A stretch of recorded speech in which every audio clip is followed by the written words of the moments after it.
Navy SEALs are part of Special Operations Command. Over 4,000 soldiers from this command participated in Just Cause, including members of Delta Force. The activities of this unit are so classified that their existence will not be officially confirmed by the U.S. military. Their rescue of an American citizen on that first night was one of the best-kept secrets of the war. Kurt Muse was an American who'd lived in Panama since he was 5 years old. He married his high school sweetheart, queen of the prom at a Panamanian high school. After completing a short tour of duty in the Army, he settled down in Panama, working in the family business, selling graphics equipment. It was a comfortable life. The violence of General Noriega's regime began to affect Muse. In 1988, one of his close friends was arrested and murdered. Then, after his business printed flyers for demonstrators, PDF troops set fire to his shop. I had a couple of choices, fight or flight. You either shut your mouth and just don't do anything, or get out of the country. Well, I decided to stay, and I decided to somehow fight this institution, this man. Muse and several Panamanian friends banded together to form what eventually became known as the Voice of Liberty. The identities of the members are obscured for their protection. Simple radio components were their weapons. Starting out with scanners, Muse and his friends listened in on police communications.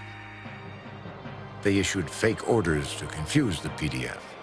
They would also appeal to the conscience of soldiers, asking them to stop beating on fellow citizens.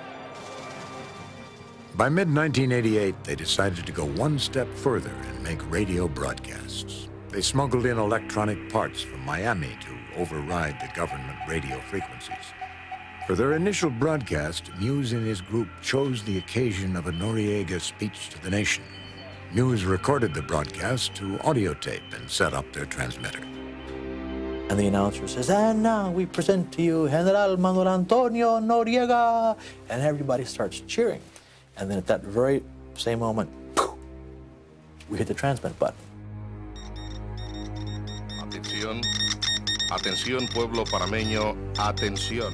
As a stunned audience listened, Noriega was interrupted by a 2-minute broadcast encouraging the people of Panama to vote against him in the upcoming elections.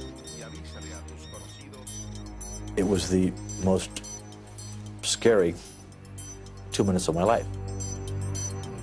General Noriega was completely blindsided. Muse knew that he and the Voice of Liberty were now enemies of the state and that they would be hunted down. Transmitting the Voice of Liberty. Muse and his group set up their transmitters in various apartments in the city and began broadcasting anti-Noriega messages. The whole opposition movement had been beaten and driven into the ground so badly that we were the only voice of opposition in the entire country. The PDF began using radio direction finding equipment to track these transmitters and catch those responsible. The Voice of Liberty played a dangerous cat-and-mouse game as they moved the transmitters around, trying to stay ahead of the PDF. On the 5th of April, 1989, the game was over. Someone had tipped off the PDF about Muse while he was in Miami on another trip. He was going through customs at the airport when he saw himself on a wanted poster. Within minutes, he was surrounded by police and taken away. The clock stopped, the world stopped. It was like a silent scream. What do you do? After he was arrested, a man was beaten in front of him as a warning to cooperate. At one point, he was kept awake for 3 days as he was questioned. After they found his radio equipment, his interrogator pulled out a gun and threatened to kill him.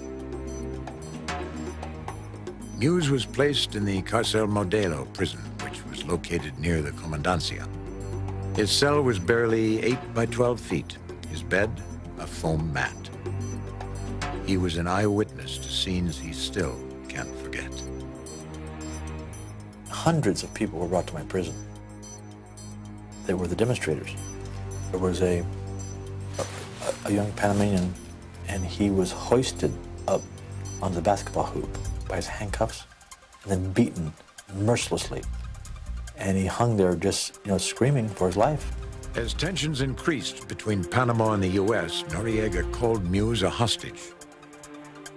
An executioner was put by his door in case U.S. troops attacked. He was almost kind of a cause célèbre in Washington.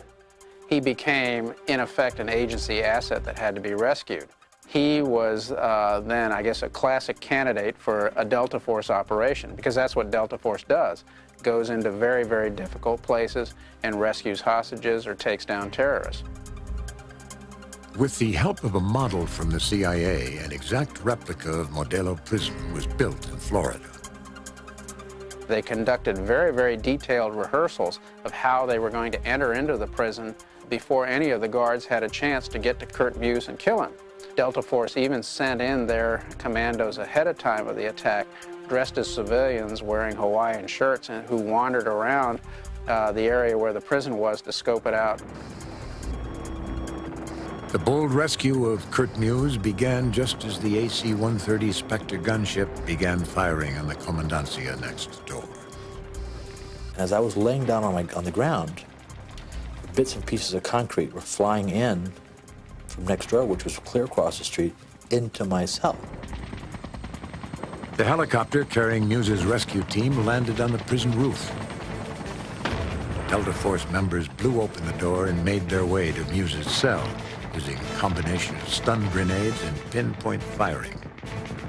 I heard gunfire inside my prison, and then I heard more explosions, and I heard more machine gun fire, more explosions, and the hall filled with smoke. It smelled like war. I could see these little beams of white light sort of crisscrossing. I saw this figure that filled my cell door. And this fellow said, "Moose, are you okay?" And I said, "Yeah, I'm okay." He said, "Get down, I'm blowing the door." So I just went down the ground, he blew the door, and he came running over to me and told me that he was there to take me home. As the Delta Force helicopter took off from the roof, it took heavy fire. It nearly crashed into the street. The pilot managed to keep it airborne, wound its way between the buildings, and made a left turn. When the pilot tried to climb a second time, they were shot down. We exited this chopper, which was like a wounded animal. I mean, the blade was still going around, and it all charred, and every time the blade would go around, the helicopter would sort of jump. The rotor blade hit Muse's rescuer in the head. He went down, and so did Muse. My face was maybe 3, 4, 5 inches from his. He opens his eyes and he says, "Moose, are you okay?" And this commando had been like resuscitated for the dead. Armored personnel carriers involved in the attack on the commandancia rolled in and saved the Delta Force team and Muse. His ordeal was finally over. Muse was flown to Washington to see his wife and children. They escaped from Panama after he was arrested. It had been 9 months since they last saw him. It was snowing, and the windows were all sort of snowy looking, and they were sort of all peering at the thing at me. And I came out of the snow and into their arms, and we hugged for about 30 minutes with really no verbal communication, just hugging. And I went home. It was 5 days before Christmas.